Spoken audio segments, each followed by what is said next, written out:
Hello student, good afternoon. My name is Ashish Dubey, subject teacher Hindi. मैं class 6 में आपको chapter 3 भाई बहन के बारे में एक्सप्लेन कर रहा हूँ। तो भाई बहन के प्यार स्नेह के मानवीय गुण के बारे में चैप्टर दिया। हिंदी अंग्रेजी को उर्दू शब्द दिए हैं, मुहावरे और संज्ञा एवं उनके प्रकार के बारे में बताया है। इसके राइटर कौन है? सत्यव्रती मयंक जी। तो वह इसमें बताया है कि माँ माँ हाय माँ, एक दो बार तीसरी बार बेटे की हाय सुनकर, हाय की करुण पुकार सुनकर माँ सावित्री सहन न कर सकी। कार्बन पेपर और कापी वहीं कुर्सी पर पटक कर सीखी उसके बाथरूम के दरवाजे पर बाहर खड़े होकर कमल को गोद में उठा लिया और पुचकारते हुए कहा, बच्चे सवेरे सवेरे ऐसे नहीं रोते। तो निर्मला मेरा गाना क्यों गाती है? उसने सारी कमीज छींटे डालकर गीली क्यों कर दी? स्नानगार में पतली सी आवाज़ निर्मला गुनगुना रही थी कि लड़का था वह रोता रहता, बड़ी दुष्ट लड़की है, नहाकर बाहर निकले तो सही, ऐसी पिटाई करूंगी वह भी जाने। ऐसे आश्वासन देकर कमल कपड़े बदलने चला गया। ना जाने कितनी मंगल कामना भावना का आशीर्वाद को सावित्री अपने भाई के जन्मदिन का उपहार लेने के श्वेत रेशमी कपड़े पर तितली की सुंदर आकृति खींची है। हल्के से नीले सुनहरे गहरे रंग के नेशम के तारों के साथ साथ ना जाने कितनी मीठी स्मृतियाँ इसके मुख अंतस्थल मुख उठ कर विधि सी जा रही है। अनेक वन पर्वत नदी नाले मैदान के पास मुखाग्नि बार बार नेत्रों के सम्मुख आकर उनके दोनों लोगों को पुलकित कर रही है। कभी ऐसा भी लगने लगता कि मानो सामने दीवार पर लटकी हुई इसके भाई नयन की तस्वीर हंसकर बोल उठेगी कि आंखों में प्रेमश्रु झलक उठे। तितली का एक पंख काड़ा हो चुका किंतु दूसरा आरंभ करने से पूर्व ही कमल की सुस्किन आंसुओं ने सावित्री को वहां से उठने का विवश कर दिया। स्कूल की चीज़ों को बैग में डालते हुए निर्मला के निकट खड़े होकर सावित्री ने ऊंची आवाज़ में कहा, निर्मला तुझे शर्म नहीं आती क्या? इतनी बड़ी हो गई है, कमल तुझसे 4 वर्ष छोटा है, किसी भी चीज़ को उसे छूने तक नहीं देती।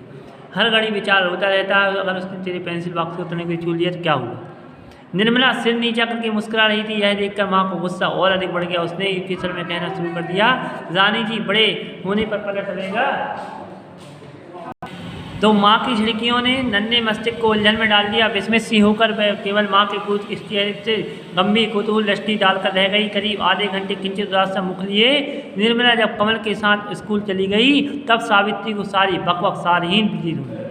सहसा उसे याद करने लगी, बहुत वर्षे पहले नयन क्यों रूठ गई थी तुच्छ सी एक बात को लेकर, किंतु आज तुच्छ जान पड़ती है उस समय तुच्छ निकृष्ट जरा सी बातों को रूप धारण कर लिया था, जिसके कारण भाई बहन ने आपस में पूरे 1 महीने तक बात भी नहीं की थी। एकाएक सावित्री के चेहरे पर हंसी प्रकट हो गई और उसे जब स्मरण आया तो नयन का दिन रात नए कार्ड को लेकर ग्रामोफोन का बजाना, एक दूसरे से दूरबीन जाकर के राती बहन के कमरे को झांकना, ना जानना चाहा कि दोनों का प्रभाव बहन पर पड़ रहा है कि नहीं। उसे याद करके खूब हंसी आई।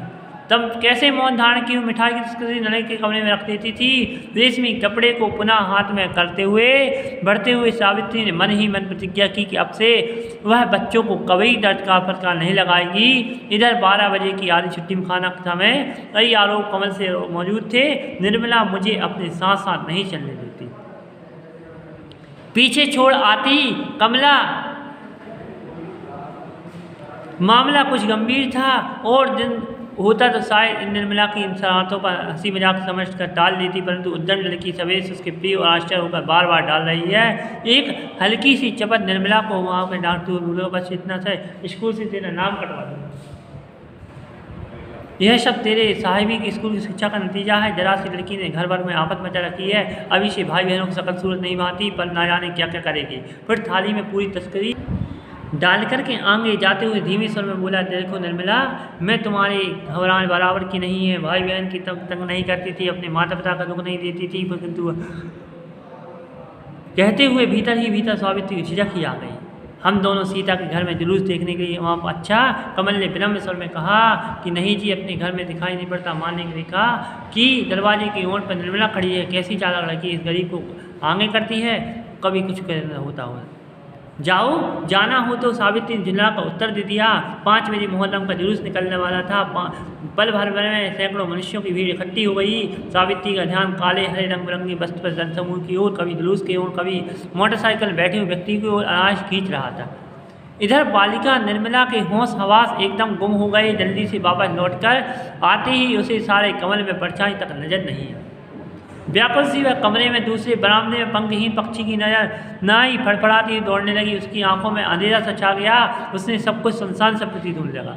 वह माँ के कई बार छोटे बच्चों की भीड़ भाड़ जाने के हलचल सुनाती। उसका हाय, उसका भैया कमल वह क्या करे, नीचे की तरह में मारती मारती के रंग बिरंगे खिलौने, नए रंग रंग के गुब्बारे, कागज के पंखे, पतंग, भिन्न भिन्न प्रकार के सुन निकालते हुए बेचने वालों के जगत के एक प्रति समूहन जाल बिछा हुआ था। कुछ दूर जाने पर नैफिया ढमाढम ढोल आवों की आवाज़ सुनाई देने लगी।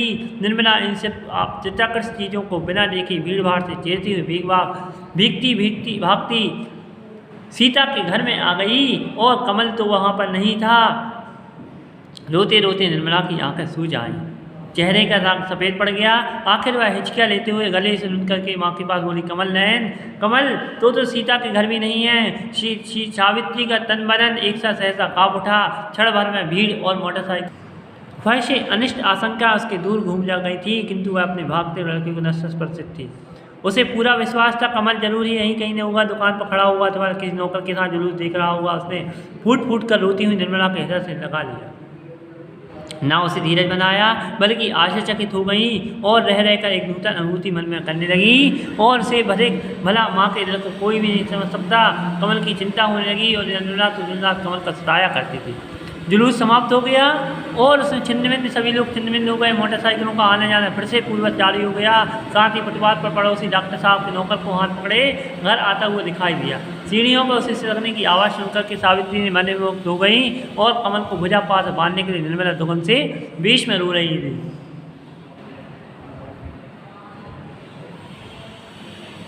कोमल गुलाबी गाल मोटे मोटे आंसुओं से भीगे जा रहे थे। बार बार कमल का मुख चूम कर कह रही, बगले तू कहाँ चला गया था, अरे तू क्यों चला गया था, सावित्री है। उमड़ गया। पुनीत प्रेम के दृश्य को देख करके आनंद सी धरा के उसके अंदर बहने लगी। झड़ते हुए आंसू के साथ कमल की तरह निर्मला को छाती लगाकर उसका मुंह चूम लिया। कहा, बेटा तुम बिना कुछ कहे चले जाते हो, बहन को प्यार करो, देखो वह तुम्हारी कितनी खातिर है। तो क्या मैं नहीं रोया था? कमल बोल उठा। तुम क्यों रोए थे जी? माँ ने कौतूहल बस में कहा, मुझे दीदी की याद आ रही थी। तो इसमें चैप्टर में क्या बताया गया आप लोगों को, भाई बहन के स्नेह के प्रतीक के बारे में जो कहानी दी गई है तो आपको एक्सप्लेन की गई है। उसके बाद चलते इसके बाद देखिएगा, बाथरूम मीन्स होता है स्नान कर, नहाने का घर, विधना मीन्स अटकना, रुक जाना, अंत्यस्थल हृदय पुलकित प्रसन्न होना, सिसकियाँ रुक रुक कर होना, सिसक कर रोना, कौतूहलपूर्ण उत्सुकता से जिज्ञासा सूची ही ध्यान न देने योग, अनायास बिना प्रयास के, आशंका चिंता संदेह, दुर्लभ मुश्किल से प्राप्त, छिन्न भिन्न तितर बितर होना, अलग अलग होना, नाई की भांति रहे, अनिष्ट अनिश्चित अनचाहा, भीरू डरपोक, निकृष्ट नीच गणित बुरा, उग्र दीप ग्रामोफोन गाने सुनने का एक यंत्र, दूरबीन दूर की बातों को देखने का यंत्र, आरोप दोष मरना, दोष लगाना, उद्दंड शरारत करने वाला, झंझाना, गुस्सा, क्रोध और प्रकट करना, चित्ताकर्षक, मनमोहन, अपनी ओर खींचने वाला, अनुभूति मीन्स होता विचार और कल्पना के सहयोग से जो अनुभव किया जाए, पुनीत मीन्स पवित्र, रोम पुलकित होना, अत्यधिक प्रसन्न होना, होश आवास खो जाना, सोचने समझने की स्थिति खोना, चेहरे का सफ़ेद पड़ना, हताश होना, जड़वत होना, फूट फूट कर रोना, बहुत जोर से रोना। उसके बाद आपको मैचिंग बनाना है, पंखहीन, कमल, रेशमी और रुंधा। इसके बाद देखिएगा आप लोग फिल इन द ब्लैंक दिए हैं, दिए गए शब्दों से स्थान पूर्ति करना है। ना जाने कितनी ब्लैंक स्मृतियाँ अंतस्तर बनकर विधि से जा रही हैं। भाई बहन सदा ब्लैंक नहीं रहते। करीब आधे घंटे के बाद कंचे ब्लैंक से मुख से निर्मल स्कूल चली गई। रह रहकर एक अनुभूति उसके मन में होने लगी। क्रमशः दर्शकों की झुंड भी देखने को इकट्ठे होने लगी। इनको आपको कॉपी में राइट करना है, शब्दार्थ भी राइट करेंगे। इसके बाद क्वेश्चन आंसर दिए हैं तो अतिलघुत्तरी पे निम्नलिखित प्रश्नों को उत्तर एक ही वाक्य में लिखिए। सावित्री के अंत्येष्टि किसकी याद बसी थी? सावित्री अपनी बकवास सारी क्यों लगी? रोते रोते निर्मला के चेहरे का रंग सफ़ेद क्यों पड़ गया? माँ के दिल से कभी अधिक कमल की चिंता हो किसको थी? माँ की झिड़कियों का बालिका पर क्या प्रभाव पड़ा? निम्नलिखित प्रश्नों को उत्तर 3 से 5 वाक्यों में लिखिए। कमल की आंखों से ओझल होती निर्मला की मनसा का वर्णन कीजिए। जब इन्हीं दुर्लभ सूरतों को देखने तरस होगी कहकर सावित्री क्या कहना चाहती है? भाई को भेजे जाने वाले उपहार के साथ सावित्री की स्मृतियाँ किस प्रकार जड़ी हुई हैं? निर्मला के फूट फूट कर रोने का कारण स्पष्ट कीजिए। कमल और निर्मला आपस में क्यों लड़ना और दूसरे मित्र आदमी स्नेह का प्रमाण क्या है? इस कथन की पुष्टि कीजिए। अब आपको भाषा के बाद लिखना है, इसमें सही उच्चारण करके लिखना है। 4th क्वेश्चन 5th क्वेश्चन में गोला लगाना है जो शब्द जैसे अंतस्थल, अंतरास्थल, अंतस्थल। तो आपको अंतस्थल पर सही शब्द पर गोला लगाएंगे। शकूल, स्कूल, स्कूल। झुंझला का, झुंझुनू का। तो इसमें तस्वीर, तस्वीर, तस्वीर। तो जो सब सब्जी सही है उन पे आप टिक करेंगे। 6 क्वेश्चन आपको सेंटेंस बनाना है। 7 क्वेश्चन में आपको तत्सम तद्भव उद्भू शब्दों को पृथक पृथक करके लिखिएगा। क्वेश्चन नंबर 8 में गद्यांश को पढ़ करके रेखांकित शब्दों का प्रयोग करना है। इसके बाद संज्ञा शब्द की डेफिनेशन दी है कि ऐसे शब्द जो संज्ञा व्यक्ति, स्थान, वस्तु, विचार, भाव का बोध कराते हैं संज्ञा कहते हैं। संज्ञा 3 प्रकार की होती हैं, व्यक्तिवाचक, जातिवाचक, भाववाचक। व्यक्तिवाचक संज्ञा किसी विशेष वस्तु, व्यक्ति का, स्थान का, नाम का बोध हो, जैसे राकेश, शीला, रामचंद्र, मानव, होली, मंगलवार, नर्मदा इत्यादि, इसके उदाहरण दिए हैं। जातिवाचक किसी वर्ग की जाति, सभी जातियों, वस्तु, स्थानों का बोध हो, तो उसके एग्जाम्पल हैं बहन, गाय, तोता, घड़ी, पुस्तक, नगर, हाथी, पहाड़ इत्यादि। भाववाचक किसी भाव, गुण, दशा, व्यापार का बोध हो, सत्य, प्रेम, अच्छाई, मिठास, इसमें मुद्दा, बुढ़ापा इत्यादि इसके एग्जाम्पल है। Okay student, thank you.